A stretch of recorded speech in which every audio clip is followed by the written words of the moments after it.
नमस्कार शेतकरी मित्रांनो. शेतकरी मित्रांनो कशा आहात? मित्रांनो, आज आपण बघणार आहोत महाराष्ट्रात पुन्हा एकदा कर्जमाफी योजना, या शेतकऱ्यांचे कर्ज होणार माफ. मित्रांनो, तुम्ही आपल्या चॅनलवरती नवीन आलात असाल तर चॅनलला सबस्क्राईब नक्की करा मित्रांनो, आणि आपल्या व्हिडिओला लाईक करा आणि व्हिडिओ जास्तीत जास्त शेतकरी मित्रांपर्यंत पोहोचवण्याचा प्रयत्न करा मित्रांनो. चला बघूया.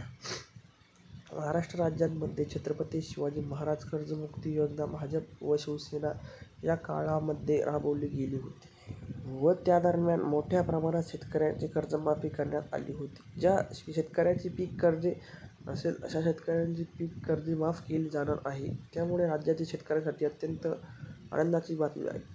अंतर्गत शेतकऱ्यांची 1.5 लाख रुपयांपर्यंतची कर्जमाफी करण्यात आलेली होती, परंतु योजनेअंतर्गत पात्र असून सुद्धा 6 लाख शेतकऱ्यांना योजनेचा लाभ मिळाला नव्हता व अशा कारणांनी शेतकऱ्यांमध्ये एक प्रकारची नाराजी निर्माण झालेली असताना शेतकऱ्यांना कर्जमाफी द्यावी अशा प्रकारची अपेक्षा शेतकऱ्यांची होती व कर्जमाफीचा याबाबत एक मोठा अधिकाऱ्यांनी बैठक घेतली जाणार आहे व त्यामध्ये एक प्रकारचा निर्णय घेण्यात येऊन शेतकऱ्यांची कर्जमाफी केली जाईल. अशा शेतकऱ्यांना आता कर्जमाफी मिळेल.